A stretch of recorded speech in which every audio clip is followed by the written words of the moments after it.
UK housing developers have been scamming the public for ages in more ways than one, but I think we might just be coming up to an inflection point. Let me explain.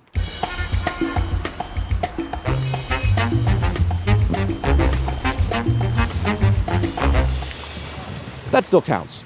Here's a quiz. What is one thing that the UK government could do that could, say, turn around the housing crisis? If you answered, maybe build more housing, congratulations, you are more intelligent than most people working in the UK government. Now, let's just say you live in an older home. You could say you have to fix it up every now and then, and that's to be expected, but the essentials are down pat, right? You've got 4 walls, you got a floor, you got a ceiling, you got some utilities, plumbing, electricity. You live in a first world country after all, right? Right? The problem these days is that UK developers aren't really interested in building a home that lasts as long as yours, or a home in general. You see, most UK developers are interested in building profit, and accommodation is merely a means to an end. Why build a home that lasts 100 years when that cuts into shareholders' profits? How about 50? 50 is probably good enough, right? But you could actually squeeze a little bit more money out of the public if you did 20 years. 10? 4 years, perhaps? Imagine buying a house and putting your entire life savings into it so that you and your family, your loved ones, can have a stable place to live, but having it completely fall apart within 4 years. And I'm not talking about buying some sort of fixer-upper house on the outskirts of Wakefield. I'm talking about buying a new build in the country's capital. That's the state of UK housing at the moment. Hi, my name is Edinger, everyone's favorite property YouTuber, and the state of UK housing is absolutely appalling. But there might be some hope around the corner. Let's look at a new build development in London. Fears grow as troubled Camden Flats deteriorate. All right, let's look at the first line here. We've got, we're just scared it's going to collapse one day with us in it and we'll die. Wow, that's quite a strong start. This comes from a resident who bought the flat in 2019, a mere 4 years ago. Once envisioned as a sanctuary for its leaseholders, more on that later, has become a nightmare and it is effectively worthless. A story we've heard more and more on this channel. Oh my God, just looking at the photos is just abysmal. This looks like my friend Kim's house. Oh, oh dear. Kim, how old is your flat? How old is your house? When do you think that was built? I'm pretty sure it was the 1920s. Okay, that's when the Chiswick house was built, 1920s as well.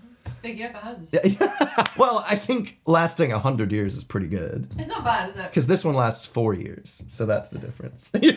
Kim's flat's 100 years old, so maybe things are just going wrong. That's fair. 4 years old, we've got the roof falling apart here, not just a concentrated problem in one person's flat. Most people that live here are having this sort of issue. Even in the common spaces, we're having issues where the leaks are just causing the flat to fall apart, ceiling coming out near the lifts. It's just awful. And these people have put in their life savings to buy these places. 700 to 900,000 pounds for these flats. Lord, near £1 million that within 4 years, you're in dismay, feeling like you're going to die in your flat because it's just going to fall apart. Now, your first question to these people might be similar to a comment left by a Tory when you offer any way of possibly improving the country. Why don't you just leave then? Well, it's not so easy. You see, they had structural engineers visit the properties and realize, oh yeah, this is actually unfit to be lived in. And therefore, they've rated the value of the properties at 0. That's right, a big old goose egg. Can't sell a property when it's worth £0. So the people that put their life savings into these flats have found that it's now worth £0. They can't move anywhere else. They can't just sell it and move on. They're basically stuck here in a flat that they are terrified is going to kill them. And I don't think that's too hyperbolic when you look at the photos and just the quality of this developer. And I know some of the more astute among you are probably already shouting at your screen, oh, Evan, you are being hyperbolic. In fact, what about the National House Building Council insurance, the NHBC? All right, for those of you unaware, when you buy a new build as a consumer, you are meant to be protected for that purchase for up to 10 years. The first 2 years, you are protected in terms of if anything goes wrong, the developer has to fix it for you. And for the next 8 years, you are then protected by this insurance scheme. This is to protect consumers just in case anything like this happens to come up. Not for anything that you've done wrong, but in terms of the building materials or things that are structurally unsound, that can be covered by the NHBC insurance. Now, this is in theory what's meant to happen. However, you're forgetting about that big giant scam, biggest scam in all of the UK, the leasehold system. Now, the NHBC insurance does apply to leaseholders like myself, but boy, does it make it just a bit more difficult to get anything done. See, leaseholders, we don't own anything. We are leasing the ability to live in the flat under which the freeholder owns the property, and they are not in charge of fixing anything. That is all down to the leaseholders to do all this sort of thing. Now, when it comes to the NHBC insurance, the people that have lived here have been desperately trying to get that claimed. But the insurance provider, of the developer, has been like, they're kind of fighting him on it. They've had to spend hundreds of thousands of pounds of litigation fees to try and get their money back, to try and leave this flat, but doesn't seem to be doing much. Luckily, thank God, we finally got a Tory minister stepping up to the plate. Michael Gove, the Minister of Levelling Up. He stopped by this development, and thank God he put his foot down and he said, he finds this sort of thing unacceptable. Yeah! Sometimes you get Tories in there and they'll slap a company on a wrist, maybe give them a little fine, unless they're like, friends with them and they make money from them through collusion and corruption. However, in this case, we've gotten even a level down from that. Just a little, hey, this is unacceptable. Oh man, I bet the developer is so scared right now. They have a Tory minister saying it's unacceptable in the news. Oh gosh, what are they gonna do? Fall, just like they've already been doing. Oh, level up those consequences maybe. So yes, this is an ongoing legal battle at the moment. These people are fighting for their lives, but nothing is actually changing at all. We'll have to update you on that when it happens. Yikes. Well, if this is the quality for luxury accommodation in the country's capital, how much worse could it be when the accommodation is deemed not so luxury for those maybe a bit less well off? The word affordable comes to mind. Some would say living in a shipping container is pretty cool. Others might disagree, but you can argue that it would be significantly cheaper to just put some shipping containers around and convert them into homes rather than building new ones, depending on how you do it. Now, it also could attract some more artsy folk, like the people that live here in Trinity Buoy Wharf in the first ever container city.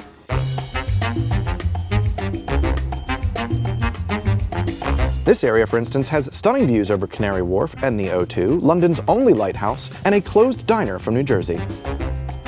That sounds all well and good on paper. Well, as long as things are kept up with. Back in West London, right next to where I used to live in Acton, well, their container village tells more of a different story. We have UK's biggest shipping container village opens up to homeless people. Oh, that sounds pretty nice. Made of refurbished shipping containers, the bold scheme will give 290 people registered as homeless with Ealing Council a roof over their heads just in time for Christmas. Oh boy, a Christmas miracle. Ross Gilbert, the one in charge of this whole project, said, "We are committed to playing our part in addressing the housing crisis." All right, that sounds good. We need short, medium, and long-term solutions, and Meath Court is the short-term solution for emergency accommodation. He also told the big issue that building with shipping containers means you can build more quickly and be more flexible. All right, that does sound really useful for a developer standpoint to make more money. I don't necessarily think that's a positive for the people living there, but you know what? If it means we get more accommodation or temporary accommodation, that's a good thing, right? Except it's in this video, so let's see how it's doing now. We're now looking at 7 years on from this development meant to house the homeless temporarily. Shipping container hell. Oh. Now, a mum of four that lives at the property is quoted as saying, "I fear I will die here. This is the worst place to live in Britain," which I know that's quite a claim, but just in case you're worried, if you are from Bolton, she probably hasn't been there before, so you can still keep the crown there. But she goes on to say, "It's like living in a third world country. I'm terrified I will be killed, or my children will be killed. This is a hellhole, disgusting, third world cesspit. Ooh, prostitutes everywhere, pimps everywhere, people openly having sex, crack addicts everywhere." And the worst part is, she's not exaggerating with this. There are claims like this coming from so many of the people that have been subjected to living here in this temporary space. The borough of Ealing just kind of shoveled some homeless people in here and then just left them there and forgot. The photos are grim. This is from one day of leaving out a cockroach trap. Ugh. The paint is just completely gone from the shipping containers. We've got the doors having no peepholes, so you don't have any security of knowing who's on the other side of the door, and judging from the type of people that seem to be in this area dealing drugs and openly having sex and whatever, probably not the best. The smoke alarms don't work, which, like, at the very least, how are the smoke alarms not working? That's such a basic thing. A different resident named Mel said she's seen everything from men defecating in the open to, yet again, people having sex in the bin area. The bin area. That sounds really gross. No, sorry. The mum of three cannot believe that the council charges £370 a week in rent. I paid less to live in Peckham with my friend Dodie like 9-10 years ago. Obviously, it's a different era, all right? It's been a decade nearly, but Jesus Christ, I had a working fire alarm and Peckham ain't that bad. Now, luckily, pretty much solely due to all the media attention this specific development has been getting, Ealing Council has promised that they're going to be rehousing everyone that currently lives here and getting rid of this project. So how long was the lifespan of this place again? Oh, 7 years. All right, so developers step in, use a lot of cheap building materials, get paid a pretty penny from the council and therefore the taxpayers of Ealing Borough. And what do we get for it? A paltry 7 years of living in a shantytown hellhole described as worse than living in Congo. In London. But hey, at the end of the day, at least the developers made a lot of money out of this, so maybe we can just build another one, and then see how long that lasts, see how horrible that gets. And then we can give a different developer to it, and then see how long that one lasts. It'll be really funny. More new build houses worth over £40 million to be demolished at Darwin Green in Cambridge. Oh, seems like there's been a few defects found in 83 of the houses built. What type of defects would cause a demolition to have to take place? Foundational problems. All right, so the developer in charge of building all of these flats, all these houses in Cambridge, couldn't even do the foundations correct. And now, guess what? £40 million worth of houses just gone. 83 gone. Oh man, if only they had thought to make sure the foundation wasn't Developers said in June it was just a small number of unoccupied homes that did not meet our usual high standards. Oh really? Your usual high standards that had 83 houses having structural foundational problems? Oh, of course. Of course. Of course. It's always met to your high standard. Listen, I think of all the purchases that one makes, housing really should be built up to a higher standard. And no, I'm not talking about having luxury designs or having amenities through the nose. I'm just saying housing should last. I used to live in a council flat in White City Estate, and sure, you could say that the buildings look ugly and you really don't like the area. But one thing you can't say, that those houses weren't gonna last. Those things were built in the 1930s before World War II, and not only are they still standing to this day, but they provide a huge amount of accommodation and still get all the basics right. That's right, I had 4 walls, a floor, a ceiling, plumbing, electricity, all of my standard amenities. Sure, I didn't have a lift and I was on the 4th floor, but then again, I also didn't have a service charge. A luxury in this day and age. I paid $600 a month for that freaking room, and wow, I miss it a little bit. The issue is, nowadays, UK developers have come up with a cavalcade of ways to scam the people buying their properties, but it involves waiting until after the money has changed hands. You see, as a developer, you want to build a tower block, you've got 2 options. Option 1, build a very high-quality tower block, using the best builders, the best building materials, high-quality plumbing and electricity. This way, you can front-load your costs, and when the building comes into disrepair many years down the line, it won't cost as much to keep it up. However, that's quite expensive, right? That's not gonna get you a lot more profits, and it's gonna be harder to price that accurately to balance all the profits you want while also building more affordable housing. So why don't you go with option 2, the one that most developers that I've seen enact. Option 2 is genius, really. Use the worst quality building materials you can imagine. Just hire the builders that you can off the cheapest website. Don't even check that they have any credentials. Just bring these people in. In my development, for instance, in my building, at some point, I had the neighbor downstairs come to me like, hey, you have a flood in your house? It's dripping all over my floor. And I was like, oh my God. So I removed the plinth from under my sink and I find some presents. The builders just threw their rubbish in there. They had some meal deals, some leftover croissant. Cool. Thank God I didn't get any rodents, but that's the quality of builders that we've come to expect now in these new build developments. Why pay for quality ones when you can just get these shitty ones that just do whatever they want, hide their mistakes, and nobody really cares about the quality? But Evan, you say, I don't understand. How does that make them more money? Won't they have to then pay to fix all these problems later on? Oh, no, the leaseholder has to pay. That's why they sold leasehold. That's the whole point of the leasehold scam. You see, as a leaseholder, let's just say you have a complaint about a leak in your ceiling, or about the lifts not working, or about the amenities that you pay for never being available, or about hot water in your development never being available despite the fact that you pay an extreme amount of money to live in this fancy development. You know, standard quality of life things. Well, the developer will be like, oh, so sorry, we totally didn't expect this. Let's call up the Fixie Boys. The Fixie Boys that are actually our own men that we pay from a separate company to make sure that we are basically giving ourselves money. Okay, but they still have to pay for that, right? For those people's time?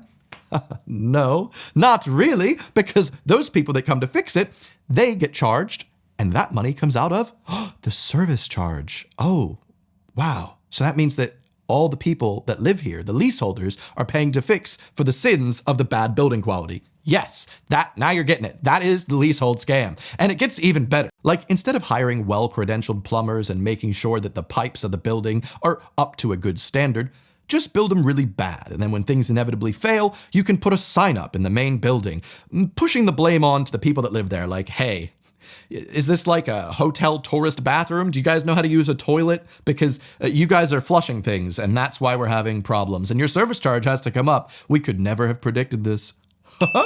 Thanks, bubbies. Buying a property on leasehold is kind of like buying an incomplete house, and then you pay for them to complete it while you're living in it. What a fun experiment. And as a leaseholder, there's nothing you can really do about this situation because you just have to keep paying these ballooning costs. And the developers have no legal repercussions for doing this because they're not really committing any crime. So they can continue to do this, make more profits, the leaseholder has to pay more and more money, and I think the government is complicit by allowing this to continue. And this isn't just an England problem, by the way. Wales is also having its fair share of issues, especially in its capital, Cardiff, in which loads of developers are building luxury student accommodation all over the place. Giant student blocks, with like individual bathrooms and rooms, really fancy student accommodation, except at the price that they're charging, it turns out not many students can actually afford to move there. And so the developers are like, sorry guys, I think we're gonna have to change the use case for this building so that now it's kind of like luxury Airbnbs. That's really convenient. Now, there's gonna be places for people to stay.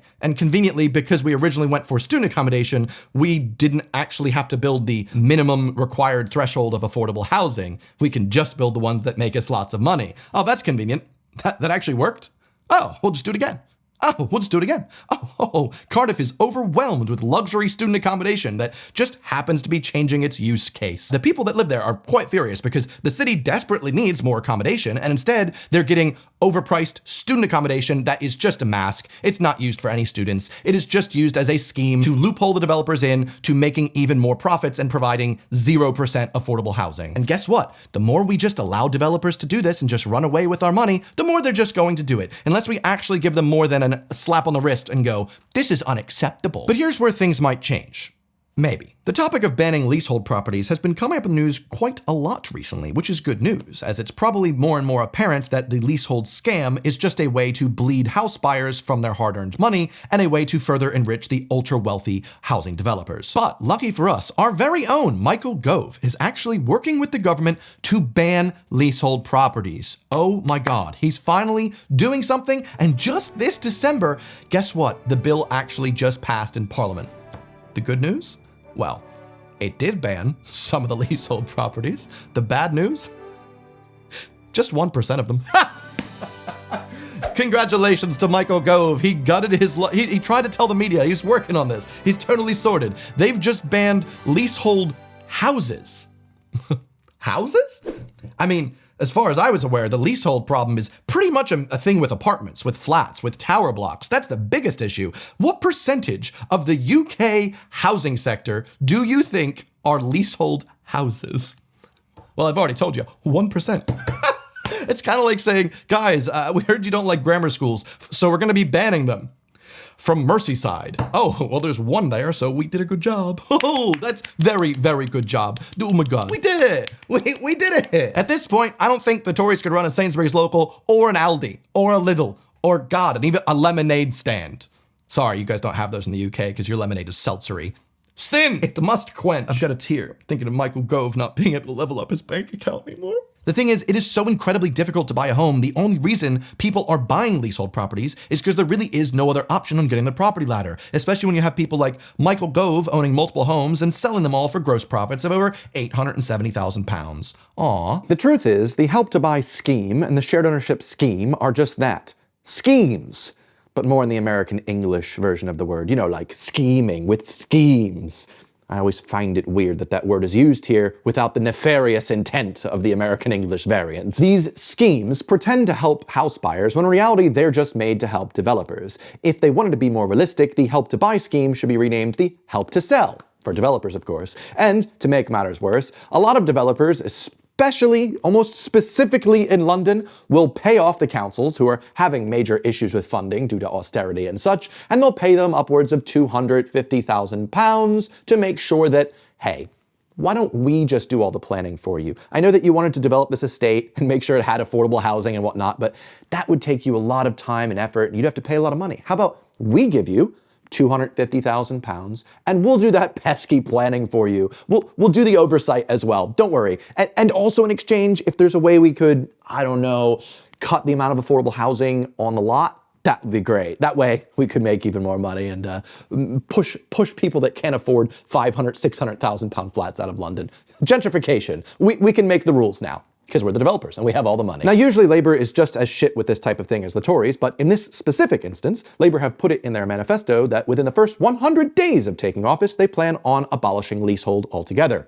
So maybe there is some hope around the corner. So surprise, surprise, one of the many ways that we might be able to at least solve this particular problem would be voting the Tories out. But regardless of what happens at the next general election, I feel like there are two things we should make sure, no matter who wins, going forward.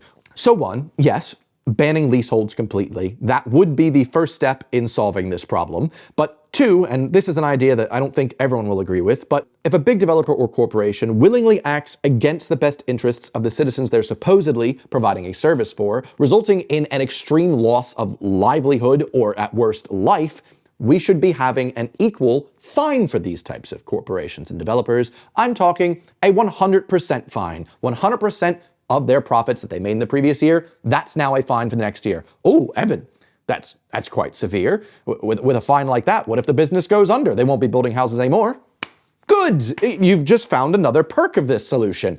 Good, if the developers are that shoddy that they're building these matchstick houses that are burning up or just falling apart within a few years, we do not want them on the market anymore. Oh, well, Evan, with even fewer developers, doesn't that mean that the cost of housing is going to go up, especially because now it's going to cost more to build homes up to a better standard? No, we all know that the price of housing is already inflated as hell. These developers that are constantly cutting corners at the individual's expense are not passing on those savings to you. Otherwise, the buildings that are falling apart in Camden wouldn't cost near £1 million, would they?